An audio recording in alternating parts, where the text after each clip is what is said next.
Remember this? Things go badly. All I get is a clicking sound. Now I've had this before, in fact twice before, and I know exactly what it was. Oh shit. Can we push it round and No, you can't push it. Listen to me. Got to plug it in. Alright, where's the caravan key, son? That's what I'm just looking for.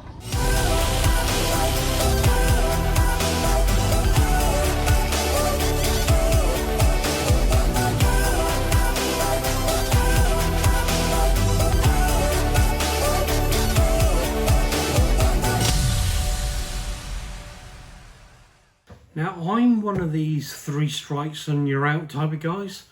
When I bought the caravan, after a couple of 3 months, the battery in it went flat, and we put it down to just a glitch and charged it back up, and it was fine. Then a couple of months ago, it went in for a service, and when that came back, I couldn't reverse it back onto the driver with the motor movers, that is, because the battery went flat. It was just clicking. So having spoke to Swindon Caravans to look after it, said what you need to do is plug it back in and charge the battery up in order to give you some more oomph. So I did that, and it then worked, and that's what it was. So we think it was the battery that was causing that issue. I then went to Spain on holiday, and as you saw by the videos, where there was nothing but problems. When I unhooked it from the car to put it onto the site with the motor movers, I couldn't, because the battery was flat yet again. So here is the new one, and it's a lithium battery. You can see I can pick it up. It's a damn sight lighter than the one that's in there. But first I needed a bit of a refresher and a bit of learning. Now, do you remember these first batteries? They were obviously lead acid, as in the one that's in there, but these are the first ones that come out. I certainly remember my dad adding water, or distilled water, to the battery to give it more oomph, and they would only release back 65%. They call it depth of discharge now, but things have moved on. And along came sealed batteries, which is the one that I'm taking out. And it's probably an AGM one, even though it doesn't say it. And there's an even more slightly advanced one, a gel type one. And these ones give you more depth of discharge at 75%, and a gel-based one at around 90%. Now for the bit, it was a bit of a learning curve for me. The top 2 are the most important bits when it comes to a battery.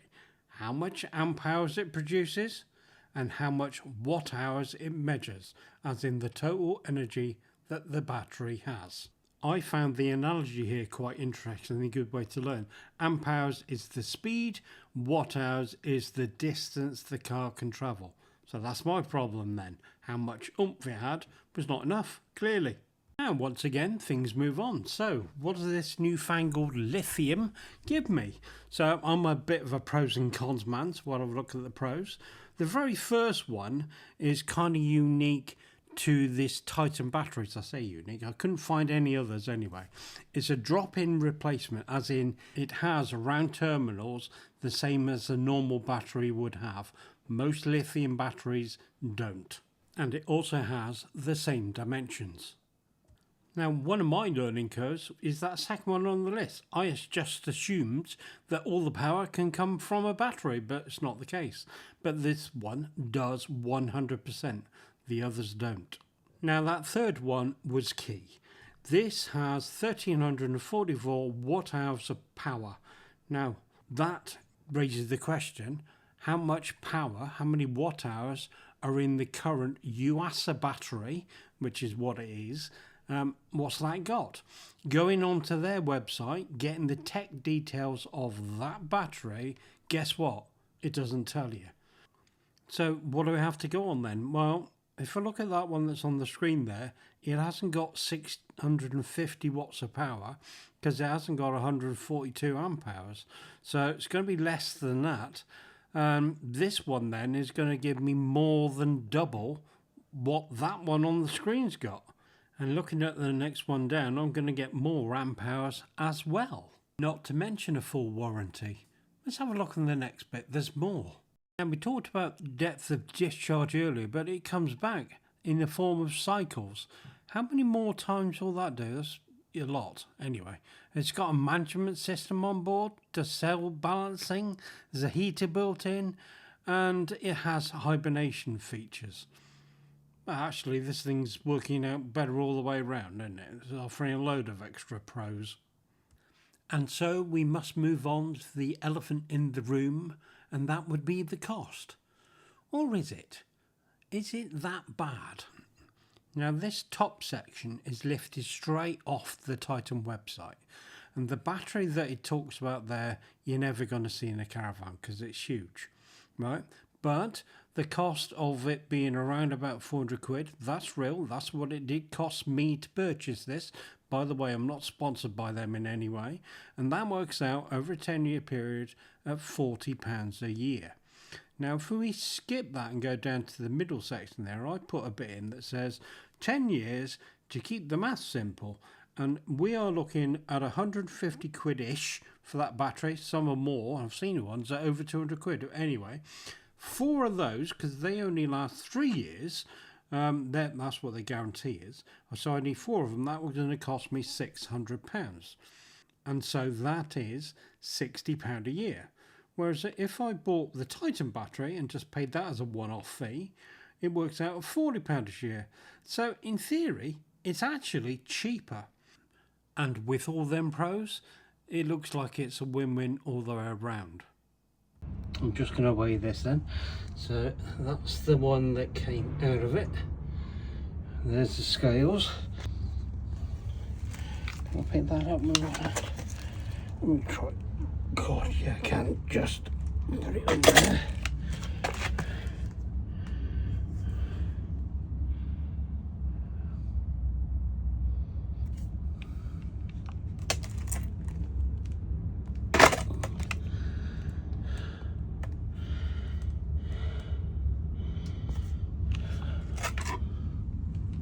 What's it doing?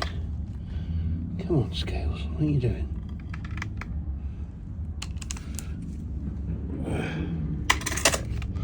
Well, how many kilos are you? 30, hang on, 30.6 kilos. 3 times heavier. The other one's 11. Wow. So I wasn't going to, but I will. Sorry about this cloth here. If I don't put something down, she'll just moan at me for scratching stuff. Batteries, when you get them, in fact anything electronic, will only be half full because of the rules. And hence why I got a charger. I'm going to charge it manually and download the app. Right, anyway, so out comes this quite thick foam. And then in there we've got quite a nice quality manual actually, which goes through all the things that which I shall go through with you in a bit. Then you get your order. That's fine. Now in here also I am getting a nice key ring. Yep, and then I will see a cable. Well, this is the hibernation cable, because you can manually put the battery into hibernation, but I won't. I shall be using the app to do that. And you'll also see another RJ. No, it's an Ethernet port. I don't know what that's for, but we'll have a look at that. And then there's a couple of bolts, M8 bolts. In here will be the connectors. And now in my caravan I've got those quick release clamps, so it just pops them on and off, so I won't be using those if you want to screw anything down. And then I can take this bit of polystyrene out, because the battery will then flip forward. You can open that up with those. Out pops handles, and then up she comes.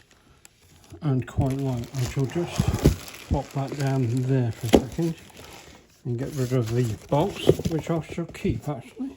It's quite a decent box, and I can put other things in it, but there we go. Nice and straightforward. Let me just pop up one of these connectors. There we go. So you can see the normal connectors that it would have. Straight drop-in replacement from my existing one, and it's exactly the same size. There we go. So here we are at storage. I'm just going to have a look at the state of the battery. We haven't even been over there, well, apart from undo that battery box. But on the phone, if you just come here, Fiona. Turn it. Oh, hang on. Which would be helpful if I could spell. There it is. Battery. Updating. See if it finds it. Scroll down. Oh, just saw it then. Shouldn't have done that. It's refreshing. There it is. Connect to it. And it's on. Monitor. And it's 98% full. And I've got 105 amps hours in it already, so it's got plenty to be able to move it. This is what I couldn't do on the previous battery. There was no way that I could have seen what state of play it was. So there we go. It's just a simple, I kept the tray as it was. It was just to drop it in. The reason why I went for this particular brand is because the connectors are identical to what was on the old battery. Not all lithium batteries come with that, so be careful when you're looking. But this was just a simple put it in, connect everything back up and away you go. And the onboard charger is charging that quite happily for us. And that has a lot more juice than the previous one did. It only had 100 amps. This one's got 105. In fact, I think it will go to something like about 110. But anyway, it's far more juicy and far more speedy than the previous one. And it's 10, 15 years, or I think it's even guaranteed for life now. So why wouldn't you?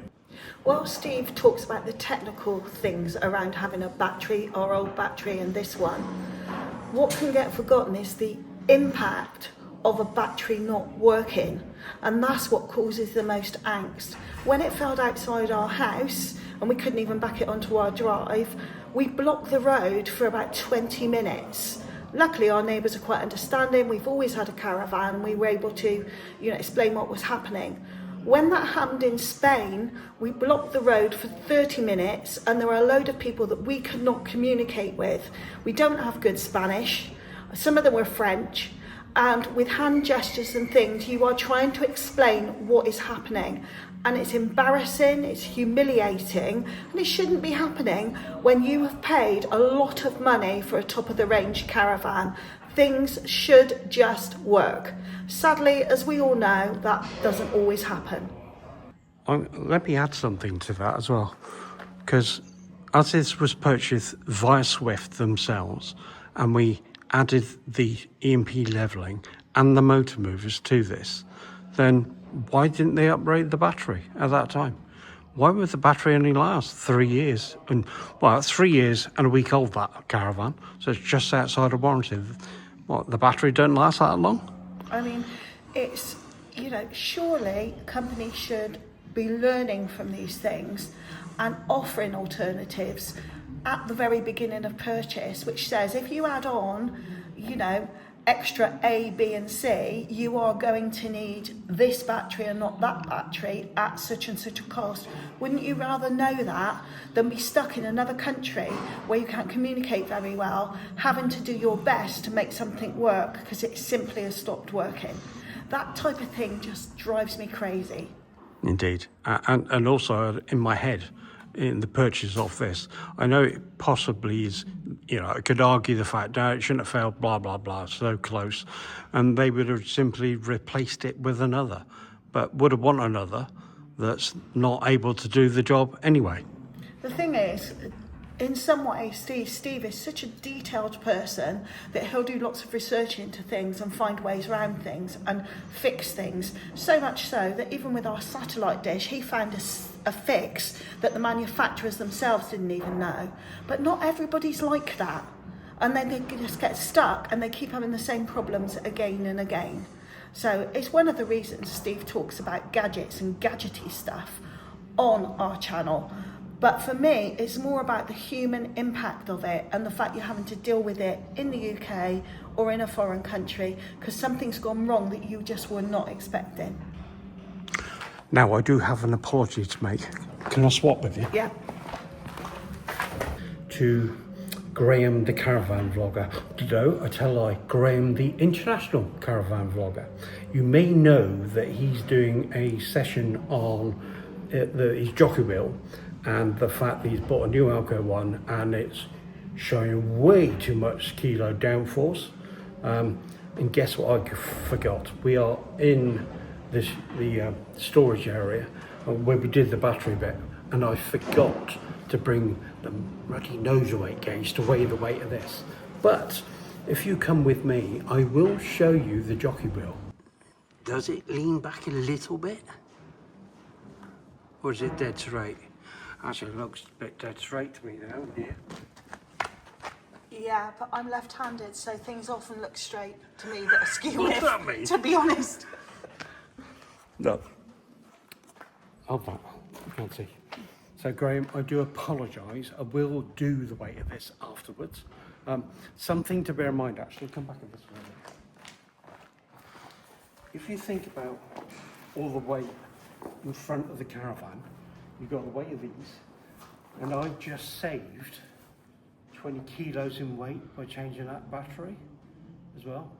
Inside here is all the water and the heating and the Alco preamp water heater and the actual battery box that contains all this. All the weight's over this side. On the other side, it's hardly anything. So maybe it's a Swift thing. Why have they done that? Why haven't they spread the love? Need to say, I've got the locker box still, it's got stuff in it, and I think we only have a TV and maybe an electrical cable on the other side. So yeah, when I get it back, we'll leave all that in, we'll do a weight thing with our nose weight gauge, and we'll let you know. But I'm sorry, that's not going to be fairly soon, it's going to be a few weeks.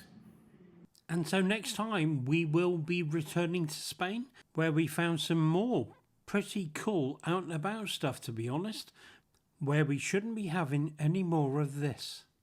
And we hope that you found that useful. Please like, subscribe, and we'll see you on the next one.